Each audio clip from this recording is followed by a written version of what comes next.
Le chat guérisseur de Grégory Cornhill. Quelques années auparavant, au cœur d'un printemps en fleurs. La maman chat venait de mettre bas 3 mignons petits chats tout fripés aux paupières encore fermées.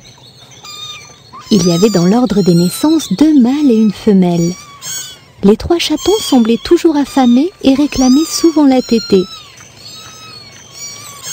Là où ils habitaient, tout les protégeait, mais il n'y avait pas assez de place pour toute la famille.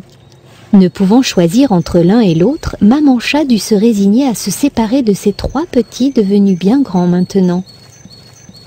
Elle avait confiance en eux et savait au fond d'elle-même qu'il n'arriverait rien à sa progéniture tant chacun semblait très débrouillard et autonome. Une larme à l'œil, elle les regardait s'amuser à se mordiller les oreilles et la queue, puis pensa qu'elle serait bien triste de les voir partir. Alors elle se souvint. Petite, elle avait dû elle aussi quitter sa famille pour d'autres horizons. La vie des chats est ainsi faite, et rarement les félidés d'une même famille vivent ensemble durant toute une existence. Jour après jour, maman chat expliqua avec délicatesse ce qu'elle attendait d'eux. Quelque temps après, les 2 chatons avaient trouvé un nouveau foyer pour y loger, adoptés par de sympathiques familles du quartier. Mais la dernière avait bien des difficultés à trouver chaussures à son pied. Pourtant, ce n'était pas faute de chercher. Elle avait bien tenté de vivre dans diverses maisonnettes bien coquettes, mais sans envie d'y rester. Elle trouvait toujours quelque chose à redire et s'alarmait en imaginant sa destinée en ces lieux trop bruyants, aux repas souvent peu ragoûtants. Alors, elle revenait sans cesse en toute discrétion voir sa mère pour évoquer sa vie de travers et toutes ses misères. « Ne t'inquiète pas, ma petite, tu finiras bien par trouver l'endroit dont tu rêves », répétait souvent sa maman qui essayait de la rassurer. Et elle passait ainsi de longs moments à partager nourriture et couchage sans trop éveiller les soupçons du maître des lieux, peu enclin à multiplier les présences félines à ses côtés. Le temps s'effilochait et progressivement la maman sentait sa fille bien différente de ses 2 autres protégés. Elle lui rappelait sa grand-mère, une mystérieuse chatte au pelage argenté qui possédait un don, celui de soulager les douleurs des gens. C'était étrange, mais cette chatte qu'elle avait mise au monde quelques mois auparavant avait toutes les attitudes d'un chat guérisseur. Elle ferma les yeux comme pour éloigner cette pensée un peu folle et décida de reprendre le cours de sa vie sans évoquer ce secret de famille à ses petits. Car ce don avait été parfois difficile à porter par sa grand-mère tant les gens l'avaient sollicité sans retenue, persuadés qu'elle pouvait tous les soigner. Ce qu'ils ne comprenaient pas, c'est qu'il y avait bien des maladies si graves que même un chat grand guérisseur soit-il ne pouvait rien y faire. Assaillie de toutes parts, elle finit par s'enfuir du village où elle était née, abandonnant son clan et son lieu de vie. Après des jours et des nuits de marche, elle trouva refuge dans une petite bourgade non loin d'ici. Vivant cachée la plupart du temps, elle ne parla plus jamais de ses aptitudes. D'ailleurs, elle ne raconta cette histoire que sur la fin de sa vie. Le temps passait et, alors qu'une partie de la fratrie ronronnait bien au chaud dans leur maison, la petite chatte errait d'une cabane à une autre, évitant à tout prix les endroits peu engageants gardés parfois par des chiens belliqueux pas très accueillants. Un jour, son frère aîné revint dans le quartier désireux de saluer ses amis et sa mère, laquelle lui fit part de son inquiétude. « Tu vois, mon fils, je me tourmente pour ta sœur. Cela fait 2 hivers qu'elle traîne malgré elle dans les rues des quartiers voisins, mendiant d'une maison à une autre sa nourriture quotidienne. Elle me fait beaucoup de peine. Son pelage est terne et sa maigreur lui donne une mauvaise mine. » Après avoir rassuré sa mère, il décida de trouver lui-même un endroit sympathique pour sa sœur afin de lui éviter de passer un 3e hiver dans la rue. Elle méritait mieux, pensa-t-il, elle qui était certes craintive mais si gentille. Après plusieurs heures de sieste à l'ombre d'un feuillu, le chat se mit en quête de trouver une maisonnette pour sa sœurette comme il l'avait promise à sa mère. Il parcourut de nombreux chemins et scruta minutieusement chaque recoin. La tâche n'était pas simple. Beaucoup de volets fermés indiquaient des gens en congé.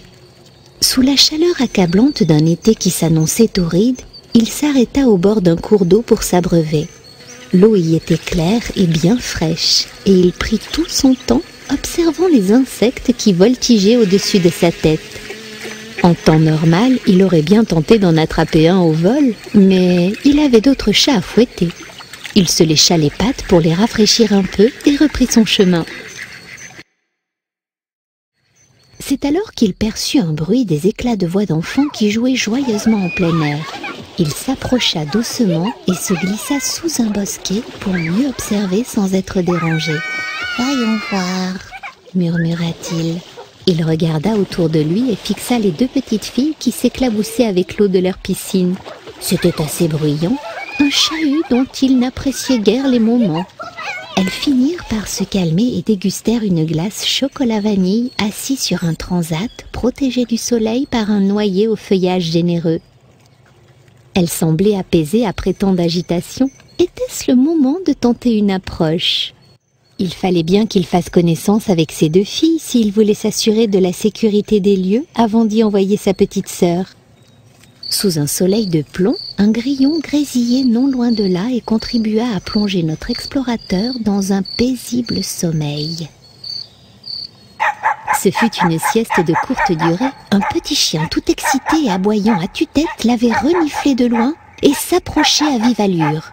Il le fit sursauter et provoqua un moment de panique chez notre petit mammifère au poil hérissé, du bout de la queue jusqu'aux oreilles.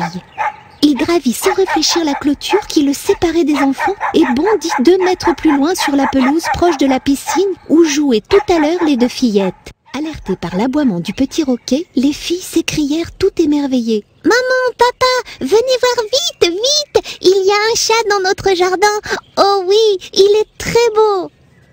Le chat, au début sur ses gardes, comprit très vite qu'il pouvait se tenir en terrain conquis. Nul doute qu'ici les gens étaient gentils. Progressivement, il retrouva ses esprits et son calme en voyant le chien du voisin langue pendue qui se dirigeait vers un point d'ombre. « Ouf !» souffla-t-il. À quelques secondes près, le chien aurait pu le mordre et peut-être le blesser gravement. Grâce à ses réflexes de jeune chat, il s'en était sorti sans une égratignure. Les parents furent surpris de voir ce chat visiblement à son aise qui avait pris place sur les genoux d'une de leurs filles. Quelques minutes plus tard, il s'étalait de tout son long sur le carrelage de la terrasse, trouvant là un peu de fraîcheur en cette fin de journée ensoleillée. « Maman, peut-on garder le chat avec nous ?» Maman répondit qu'elle n'était pas contre cette idée si papa était lui aussi d'accord. « Papa, peut-on garder le chat ?» répétèrent les filles en chœur. Vous savez, mes enfants, il ne suffit pas de vouloir le garder. Si forte soit votre envie, c'est avant tout lui et lui seul qui fera son choix de rester parmi nous. Rien ne pourra le contraindre à aller au-delà de son désir. Les filles avaient bien compris les paroles de leur papa, mais elles ne souhaitaient pas en rester là. Elles entreprirent de choyer ce visiteur pour l'inciter à s'installer chez elles. Ainsi, il fut dorloté en permanence. On lui servit de nombreux mets et un breuvage, subtil mélange d'eau fraîche et de lait. En fait, il y avait plus à manger et à boire que nécessaire. Le chat peu à peu se prenait pour un pacha, jusqu'au jour où il décida de s'installer en ce lieu. Alors que sa sœur continuait à chercher un foyer décent, il posa ses valises pour un temps afin d'apprécier pleinement l'accueil de ses gens. Quelques heures plus tard, les personnes qu'il venait d'adopter l'avaient surnommé Cachou. Ils avaient aussi préparé son panier d'osier acheté en toute hâte avec un joli coussin bien moelleux. Côté nourriture, il ne pouvait pas se plaindre puisque l'on avait cédé à ses envies. Croquettes de poisson ou viande accompagnée d'une variété de petits légumes ? Non, vraiment, rien à redire. Le gîte et le couvert étaient à son goût, d'autant qu'il avait en plus cette liberté de rentrer et de sortir à toute heure de la journée comme de la nuit. Il lui suffisait pour cela qu'il miaulât 2 ou 3 fois pour que quelqu'un vienne à son secours. Les jours et les semaines s'écoulèrent en traversant les saisons une à une. De temps à autre, pour sortir de ces phases de repos prolongées, Cachou capturait une souris, un oiseau ou un lézard et attendait qu'on le félicitât. Les filles étaient attristées de voir ces petits animaux morts au pas de leur porte, mais elles aimaient tellement leur chat qu'elles lui pardonnèrent tous ses actes malheureux de chasseur. Il nous montre ainsi sa capacité à capturer un animal et nous l'offre comme pour nous remercier de l'accepter parmi nous, indiqua la maman des filles. Lorsque l'hiver fut venu, il s'installa au plus près de la cheminée en espérant que sa sœur ait fini par trouver une maison. Cela faisait des mois qu'il n'avait plus de nouvelles et il s'en inquiétait.